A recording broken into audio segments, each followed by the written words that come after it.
Hi, it's Fias Tarot. Hello, Taurus placement. So, this is your end of the month love reading. Okay, so syempre, before tayo mag-start, kung hindi ka pa nakakapag-subscribe, please do subscribe and hit the notification bell para lagi po tayo maging updated sa mga mangyayari pa lang. Okay, and yes, don't forget na mag-follow sa atin pong FB page. Yes, and kung meron pong tanong pagdating sa private reading, message lang po tayo sa atin pong FB page for more info.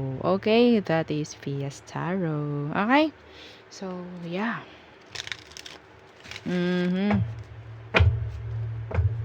Tingnan natin, Taurus. Anong meron? Okay. Taurus. Who is the person on your mind? Tingnan natin. Situation. Anong meron? Taurus. Situation. Okay. And one more. Situation. Okay, so first card is the Nine of Pentacles in reverse. Iba sa inyo, pwedeng pera, no? Yung dahilan. Oo, parang gusto ng may mabago sa sitwasyon, sa relasyon, mga ganyan. The Wheel of Fortune. Okay, so I think meron ditong codependency para sa iba. Pagdating sa sitwasyon, no? Okay. Someone is like controlling. So, anong meron sa taong to? Okay, who's the person on your mind? Anong meron sa kanya, Taurus? Anong meron sa kanya? And, okay. Anong meron? The Chariot in reversed.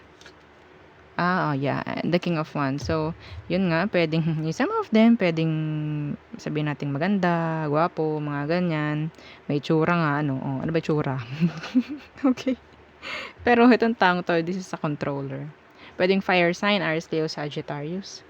Okay, walang pag-uusad. Nandito yung nakakaramdam ako ng masyadong like magaling lang magsalita pero kulang sa action. Okay? Ano emosyon niya pagdating sa'yo, Taurus? Anong emosyon niya pagdating sa'yo? Taurus, anong emosyon ng person na iniisip mo pagdating sa'yo? Okay. Eight of Pentacles in reverse. Emotion, please. Some of you, one-sided itong connection na to. Okay? Yeah, the Five of Swords. Meron laging something like red signals, mga ganyan, mixed signals. Okay? Conflicts, lagi lang may palusot, lagi lang may dahilan para hindi maging okay, para hindi maging open pagdating sa emosyon, no? Okay?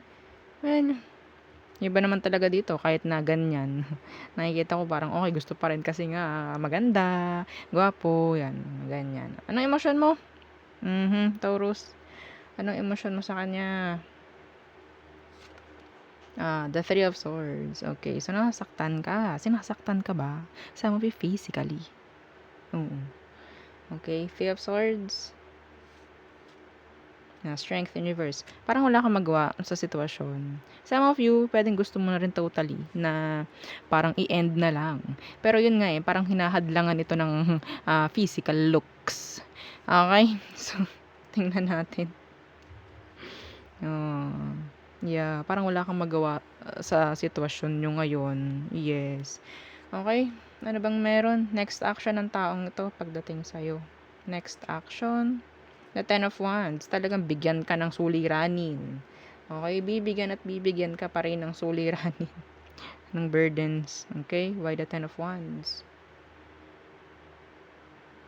Bakit? The Four of Swords universe. I mean, the Four of Wands universe. So, andun yung parang parang hirap siyang mag-commit, ganyan. Okay, never itong parang totally magiging seryoso sa'yo, not thinking long term, parang ganyan, future, walang ganon para sa kanya. Okay, so nandyan yung papahirapan ka pa rin, nandyan pa rin yung mga, sabihin nating mga agam-agam mo. Yes, okay. So, anong advice for you? Okay. Advice, please, for Taurus placements. Yes, sobrang madali lang na reading. Hindi natin kailangang pahabain. Okay. Advice. The King of Swords in reverse. And, huwag ka matakot sa mga ganito. Why? Why the King of Swords in reverse? Some of you, same gender kayo. The Temperance in reverse. Okay. So, yung pangongontrol lang kasi nito, yung isang dahilan lang niya talaga totally. Yun lang talaga ang dahilan niya para sabihin nating matakot ka. Yeah, kasi nga some of you nasa one-sided na relasyon. Codependency. This is a controller, a manipulator. So, kailangan mo totally na parang hindi matakot dito. Okay? Hindi matakot. Kung ikaw, naiisip mo na totally alisan na, hindi na pwede to, bakit hindi mo gawin? Bakit? Yun ang tanong. 'Di ba? Kasi iba rito, hindi ginagamit ang utak. The King of Swords, nakabaliktad. Okay?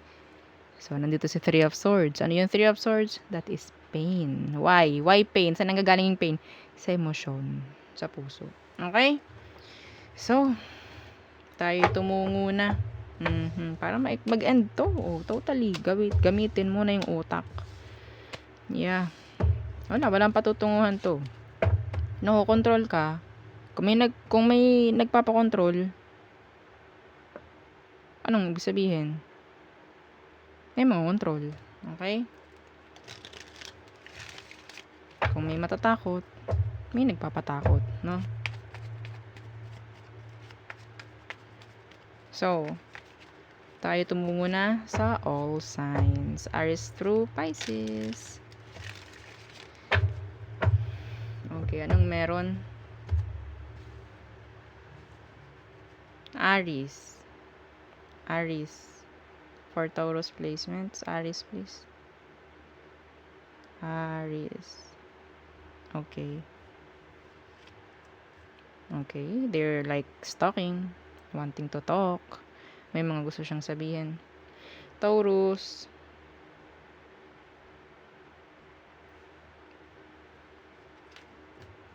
Okay, moving on. Gemini. Waiting. Expecting. Some of them, they're like healing. Cancer. Okay, ending the situation. Or in general, ending with the Cancerian. Next is Leo. Being mysterious, silent. Some of them, they're like watching you. Virgo. Irresponsible. In general. Libra.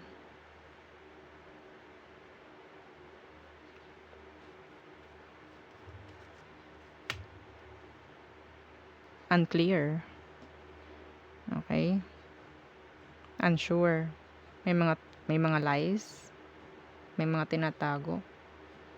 May mga gustong sabihin na hindi masabi. Scorpio. Ending. New beginning for some of you. Sagittarius. Okay. Focus pagdating sa sarili.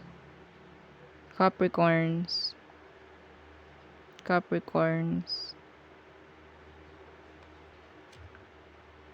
Cold and detached. Silent. Aqua.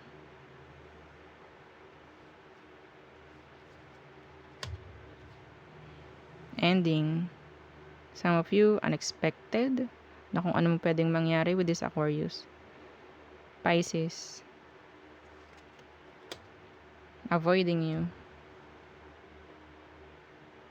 Yeah. So, yeah. Yun po ang ating reading for you. Taurus placement. So, thank you. Bye!